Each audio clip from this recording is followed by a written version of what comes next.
Sempre que a gente vai comprar um carro novo e a gente não entende muito da mecânica ou percebe que o risco é muito grande, a gente procura uma avaliação pré-compra.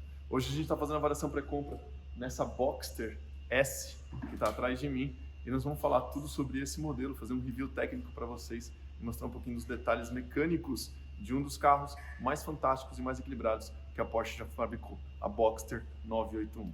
Bora lá! Buenas! Sejam bem-vindos ao Vento, Luciano Jacob quem vos fala, diretamente desta oficina mecânica que é especializada no mundo VAG. E aí, todo mundo me pergunta, Luciano, VAG, Volkswagen e Audi? Pois é, mas lembremos que o grupo Volkswagen, a Porsche, pertence a ele. Esse vídeo nós vamos falar sobre o review técnico da Porsche Boxster geração 981, né, que foi a terceira geração da Boxster, a segunda geração da Cayman, que talvez vocês já saibam, mas é sempre importante esclarecer. A Cayman é a versão coupé, a versão fechada da mesma carroceria que a Boxster sempre foi um conversível de motor central, a mesma versão de carroceria que a Boxster levava. A Cayman, a partir da segunda geração, da 987, passou a também ser ofertada pela Porsche. Esse carro é um carro de motor central, o que significa que o motor está entre os passageiros e o eixo traseiro. E lá atrás, onde normalmente nos Porsches está o motor, aqui está o câmbio. Ou seja, a disposição de motor e câmbio na Boxster, ela é o contrário do que na 911. A 911 tem câmbio entre os passageiros traseiros e o motor está atrás do eixo traseiro, com aquele balanço que durante muitos anos tornou o Porsche desequilibrado, mas ao mesmo tempo interessante, desafiador de guiar. Só que na Boxster, na Cayman, ele traz o equilíbrio perfeito com o motor central, ou seja, o peso do carro está entre os dois eixos junto com o motorista, tornando um carro um pouco mais equilibrado, um carro um pouco mais previsível, um carro onde você pode explorar os limites do que ele te oferta.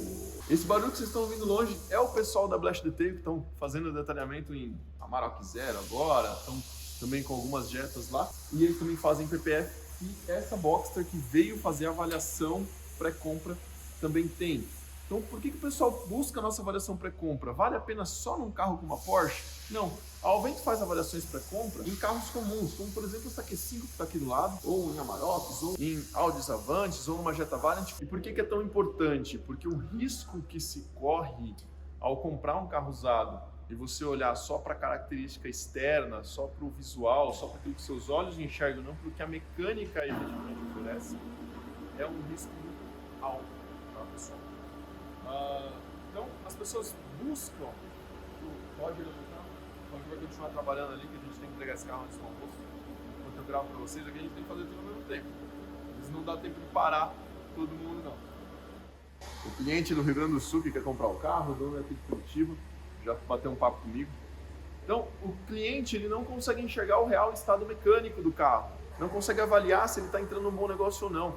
E às vezes, fazer um reparo de um motor completo é muito caro.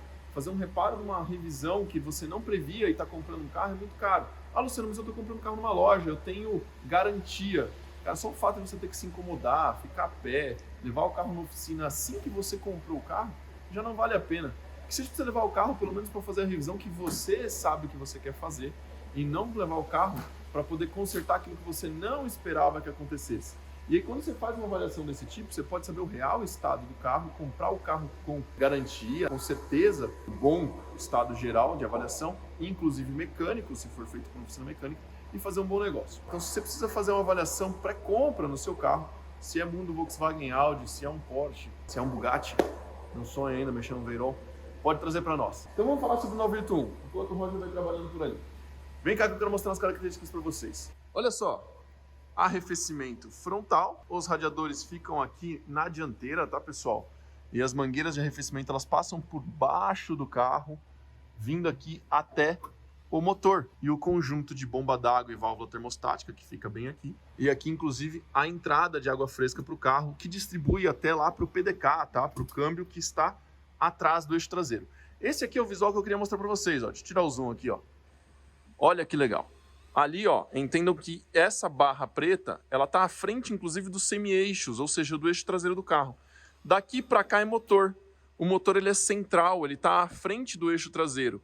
E dali para trás está a transmissão. Nesse caso aqui da Boxster S, um motor 3.4 litros de 315 cavalos e um câmbio PDK, poderia ser mecânico 6 marchas, mas nesse caso um câmbio PDK de 7 velocidades. Esse carro ele tem um pacote de opcionais que é o Sport Chrono, que ele vai trazer aqui para nós coxins, uma coxinização do câmbio e motor eletrônica, que inclusive melhora a tração nesse carro, faz com que o PDK seja ainda mais eficiente e que é um ponto de atenção e que nesse carro já foi trocado. A gente já viu ali, ó, a data de fabricação do coxinho lá, 2020, porque tem nota fiscal da troca dos dois coxins, tá? É um ponto que dá bastante problema nesse carro, por quê? Porque quando você usa ele no modo Sport, ele aumenta a rigidez eletronicamente para que o carro tracione melhor.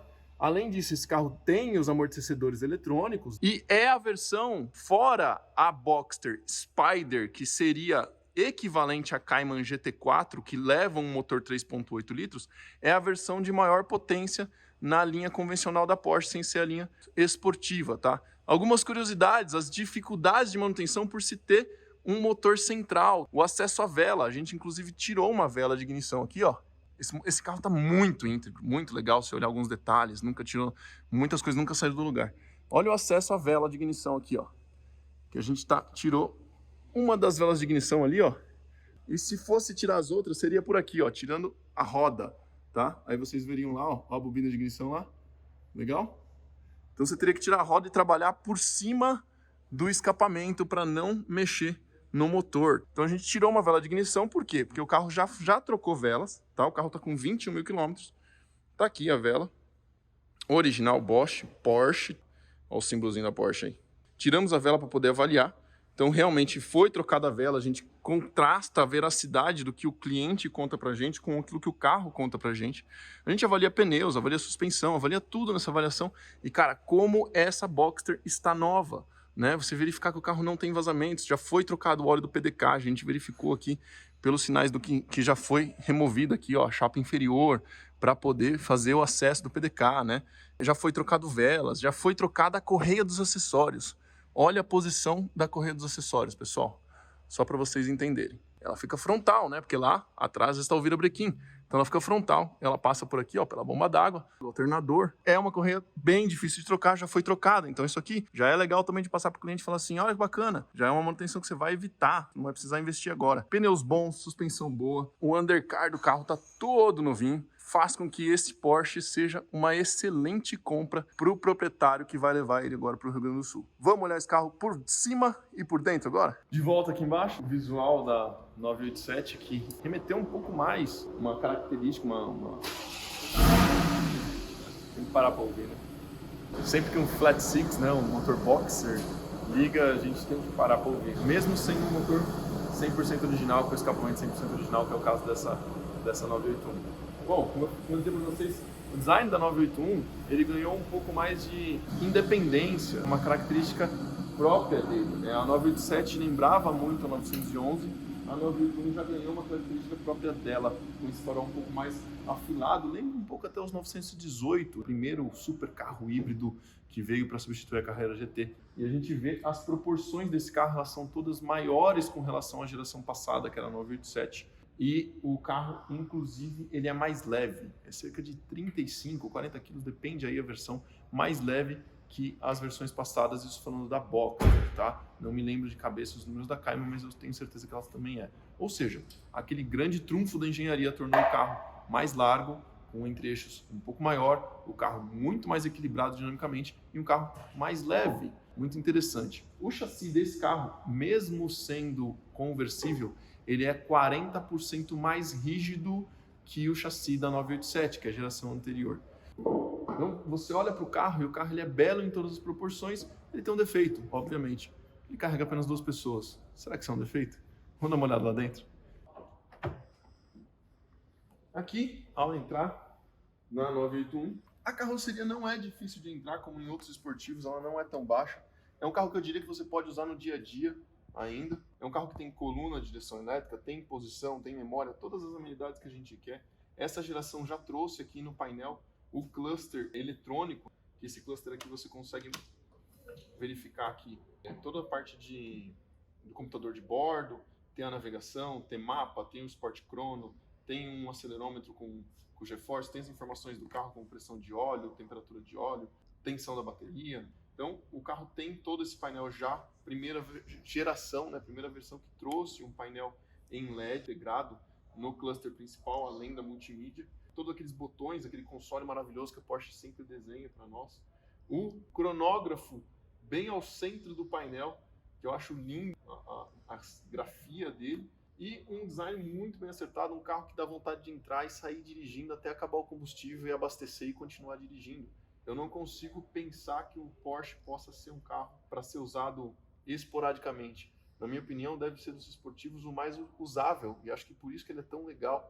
Na mesma característica aí que talvez os Mustangs ou os Camaros, até talvez os Corvettes entreguem, de ser um carro esportivo para o dia a dia, ou até um super esportivo para o dia a dia. Um carro que é amigável, um carro que é gostoso de estar dentro dele. Até a visibilidade traseira a gente esquece um pouquinho, porque aí a gente lembra que a gente tem um motor boxer de 315 cavalos para te empurrar para frente, com uma dinâmica de suspensão tão bem acertada que não tem como falar que tem defeito esse carro. E a característica que para mim é um charme, mas que se perpetua aí, a chave na esquerda. Muitos sabem, mas essa chave da Porsche ela é na esquerda para facilitar a partida do carro com o motorista fora do veículo, mas é uma tradição que veio de Le Mans, porque em Le Mans o motorista, o piloto, podia dar partida no carro com a mão esquerda enquanto engatava com a mão direita, economizando tempo naquela partida, naquela largada parada, onde ele tinha que sair correndo, inclusive do pit wall, que estava no lado contrário da pista. Os carros tinham partido no lado esquerdo por conta de um heritage, né, uma herança do motorsport. Uma das características mais legais nesse carro é os amortecedores eletrônicos e os modos Sport e Sport Plus, que aí eles enrijecem inclusive os coxins do motor, como eu comentei com vocês quando a gente estava mostrando a parte mecânica. E aqui, ó, o detalhe do volante, né? O volante do 981, ele é um volante um pouco mais simples, ainda usando as aletas traseiras aqui atrás do volante para poder fazer a mudança no computador de bordo e até o controle do Sport Chrono lá, o cronógrafo, que é bem legal, não sei se vocês já viram funcionando, mas você vem aqui, ó, e funciona dessa maneira, olha só. E aí o cronógrafo está funcionando, contando o seu tempo de volta, e você pode falar que foi uma volta e ele continua contando. Quando você volta aqui, stop, ele para, e a hora que eu dou um reset, e ele também tem um acelerômetro, o cronógrafo também tem um acelerômetro, o Sport Chrono, que vai marcar a força G enquanto o veículo está rodando. Mas quando você liga os modos Sport, olha que bonito aqui, pessoal. Vou ligar o modo Sport, ele altera a rotação de marcha lenta, ele altera a resposta do motor, o motor inclusive altera um pouco o ronco, e tem o Sport Plus também. Então, só para mostrar o ronco para vocês, ó. Ligando o modo Sport, com a mesma pressão, o acelerador responde muito mais rápido, semelhante ao que a gente faz nos filtros de pedal no remap.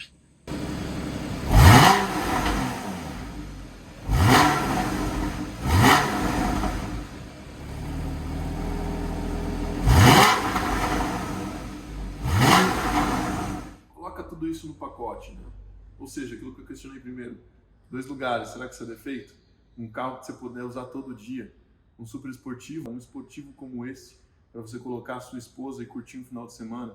E espaço para bagagem, Luciano? Talvez você esteja se perguntando, por que não, né? Um carro para você poder curtir um final de semana tem que ter espaço para bagagem. Como o motor é central, pessoal, olha só, um espaço razoável de bagagem na traseira. Aqui fica, inclusive, o acesso para reabastecimento de óleo e de fluido de arrefecimento. Só que lá na dianteira, a gente também tem um outro porta-malas, que carrega no Brasil o nosso kit de sobrevivência, né? O obrigatório step com o macaco, a chave de roda e o triângulo, e aqui o kit para poder inflar o step, que o step é aqueles steps não infláveis, né? Mas senão você teria aqui um habitáculo, né? um local para colocar bastante carga. Aqui a gente está sem a capa de acabamento, né? Mas a gente consegue perceber os amortecedores eletrônicos em dureza. Aqui o filtro da cabine, a bateria, que foi uma bateria trocada em 2019, e por isso nós estamos fazendo agora a verificação da gestão de carga dela, saber se ela foi apresentada, saber se ela está funcionando corretamente ou se o carro não está entrando em start-stop só porque está na reserva, porque qualquer coisa faz o sistema de gestão de carga bloquear o funcionamento do start-stop. Então existe um outro acabamento que fecha aqui esse habitáculo, onde você tem aqui servo-freio e tudo mais, e deixa esse espaço aqui para você poder colocar alguma bagagem. O carro por si só é uma compra extremamente racional para quem quer um Roadster alemão. Esse carro em si, que a gente fez a avaliação, ainda está com PPF, ainda está sem retoques, assim, é um carro que a gente vai recomendar a compra, uma configuração belíssima, branco, capota vermelha, interior cinza e praticamente nada para fazer. Percebam como é importante, se esse carro tivesse muitas manutenções por fazer, o valor que ele investiu na avaliação retornaria a ele, com certeza. E agora que ele fez a avaliação, tanto ele quanto o proprietário podem fazer uma negociação tranquilas, sabendo que ele está comprando um carro que está realmente em excelentes condições. E eu vou continuar aqui admirando ela e finalizando essa avaliação para ele poder levar esse carro lá para o Rio Grande do Sul. Valeu e até a próxima!